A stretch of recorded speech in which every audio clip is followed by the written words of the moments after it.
Perjanjian damai antara Amerika Serikat dan juga Iran datang di waktu yang cukup menarik ya. Jadi di video kali ini saya akan jelaskan kenapa kok bisa perjanjian damai dari Amerika Serikat dan juga Iran ini bisa datang di waktu yang tepat. Waktu yang tepatnya kenapa? Kalau kita perhatikan pada minggu ini nanti tanggal 16-17 itu akan ada FOMC meeting ya. Dimana FOMC meeting yang pertama ini akan dipimpin oleh Kevin Warsh sebagai Fed Chairman yang baru yang ditunjuk oleh Donald Trump. Kita tahu bahwa data mendekati FOMC kali ini itu sangat tidak mendukung bagi Kevin Warsh untuk bisa melakukan rate cut atau untuk bisa at least berada pada dovish tone ya.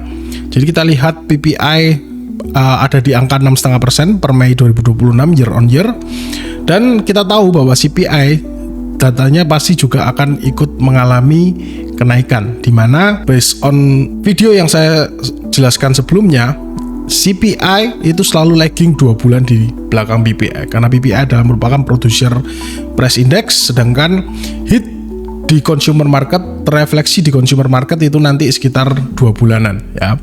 Jadi dengan data seperti ini plus job report yang masih bisa dibilang cukup resilient, maka adanya posibilitas untuk terjadi yang namanya rate cut itu sangat kecil. That's why kita lihat dari probabilitas Fed Fund Rates sampai pada tanggal Januari 2027 nanti itu at least diproyeksikan akan ada 1 kali rate hike ya. Jadi kita tahu semua bahwa tujuan dari Trump adalah untuk menurunkan interest rate di Amerika Serikat karena untuk refinancing jumlah utang Amerika Serikat yang sudah sangat tinggi. Nah, dengan ditunjuknya Kevin Warsh, saya pikir Trump administration akan berharap bahwa rate cut akan segera dilakukan. Namun dengan kondisi seperti ini, saya sangat pesimistis dengan adanya rate cut tersebut. Nah, seluruh perspektif ini akhirnya berubah tadi pagi ya, karena kita melihat adanya peace deal antara Amerika Serikat dan juga Iran. Dengan adanya peace deal ini ya, kita melihat harga dari oil dan juga gas drop ya, dimana ini apabila Hormuz kembali dibuka maka harga minyak dunia akan cenderung mengalami penurunan, dan kita tahu market itu sangat forward looking. Jadi dimana ketika harga minyak dunia mengalami penurunan, maka ini akan bisa menyebabkan Kevin Warsh untuk bisa menjadi lebih dovish lagi, karena pasti proyeksi dari inflasi itu akan segera menurun ketika adanya perjanjian damai ini dilakukan ya. Oke, itu yang mau saya bahas garis besar dari analisa kita hari ini. Jadi sebelum saya masuk lebih lanjut ke kemana harga Bitcoin dalam waktu short term, saya akan terlebih dahulu ke technical analysis dari Bitcoin, dan sekali lagi saya akan melakukan refreshment terhadap tesis saya yang sudah saya post dalam 2 minggu terakhir ini ya. Jadi inline dengan tesis saya sebelumnya, di mana kita tahu bahwa Bitcoin itu merupakan aset yang cyclical, di mana kita melihat bahwa setiap bulan Juni ya, setiap bulan Juni itu Bitcoin selalu mengalami bottom ya pada setiap bear market sebelumnya. Di 2018 juga sama, dan di 2022 juga sama ya. Jadi dengan adanya potensi bottom di bulan Juni ini, kita melihat ya, next movement adalah fase berikutnya dalam bear market cycle adalah adanya potensi relief rally di bulan Juli Agustus ya. Kita melihat juga pada pergerakan Bitcoin sekarang di higher time frame ya, harga juga bottom di bulan Juni, awal Juni ini ya. Jadi ada potensi nanti untuk bulan Juli Agustus, kita harapannya adalah untuk harga bisa mengalami yang namanya relief rally atau dead cat bounce ya.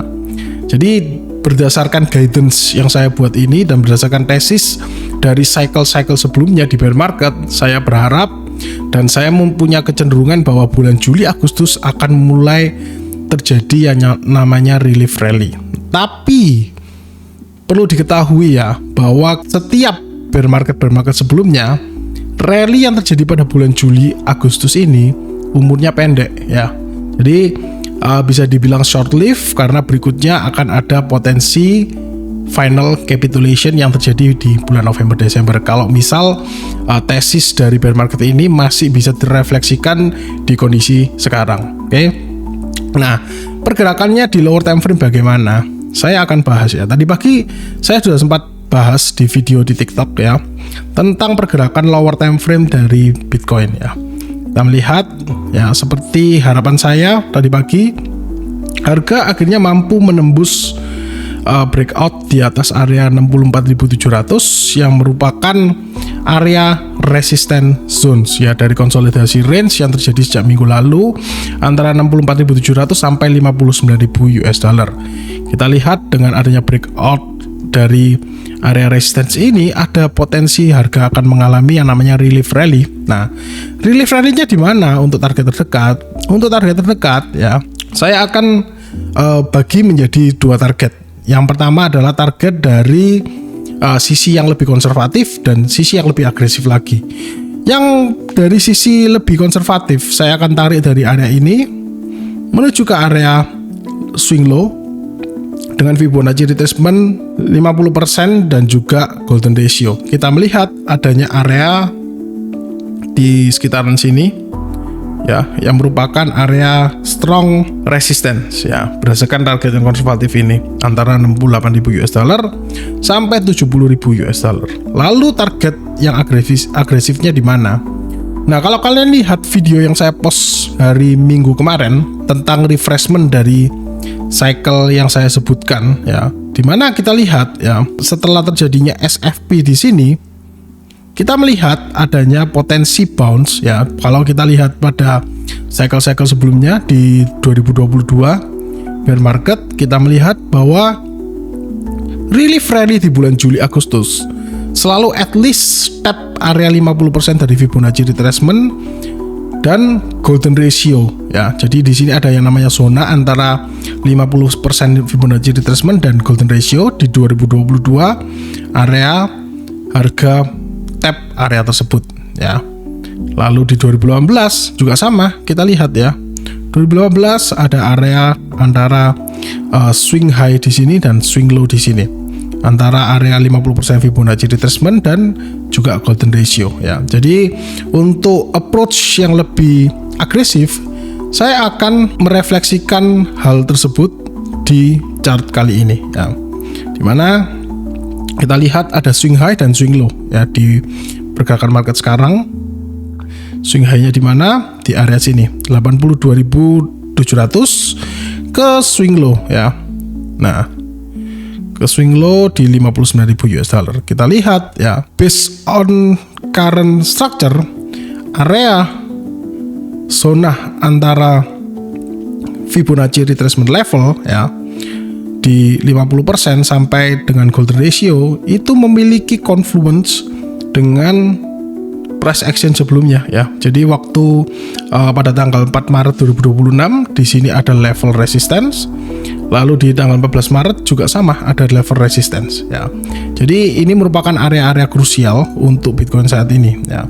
Jadi menurut analisa saya, range yang paling mungkin untuk dituju dari Bitcoin setelah melakukan breakout dari area 64.700 ini itu adalah area yang pertama, target pertama ada di 68.500 ya. Target kedua ada di 70.800 dan target akhirnya most aggressive target ada di 73.600 sampai atau mungkin bisa spike up sedikit ya ke area 74.000 US dollar. Oke. Tapi yang jadi masalah, hal ini merupakan relief rally saja ya. Karena saya masih percaya dengan adanya long term holder realized price yang masih belum di tap, saat ini ada di kisaran 49.000 US dollar. Masih ada potensi harga untuk mengalami penurunan. Jadi bounce kali ini di Bitcoin menurut saya hanya merupakan reaksi karena harga saat ini berada pada maksimum oversold-nya ya. Jadi wajib waspada. Saya sendiri secara pribadi sudah katakan di komunitas juga bahwa saya tidak akan mengambil long position dari area ini. Instead, yang saya lakukan adalah saya akan menunggu ya Bitcoin untuk menyentuh kedua area ini ya. Di area antara 68.000 sampai 73.000 US dollar, saya akan cari tanda-tanda pelemahan rally, lalu saya akan melakukan short position karena saya adalah tipe trader yang sangat konservatif dan saya tidak pernah untuk melakukan trading yang namanya counter the trend, karena kita tahu bahwa trend dari Bitcoin sejak high di bulan Mei kemarin di area 82.000 US dollar itu adalah cenderung bearish ya. Jadi ketika ada kenaikan harga seperti ini, yang akan saya lakukan adalah saya akan menunggu, saya tidak akan melakukan apapun dan saya akan mencari potensi untuk melakukan short position di area kisaran resistance ini ya, antara 73.600 sampai 68.500 ya. Itu saja yang mau saya update hari ini. Kita wajib tunggu nanti bagaimana US market open akan bereaksi. Saya harap kita masih bisa meneruskan extend di Bitcoin ke area kisaran 68.000 sampai 73.000 US dollar ya. Ini merupakan area-area yang sangat krusial untuk Bitcoin. Oke, terima kasih.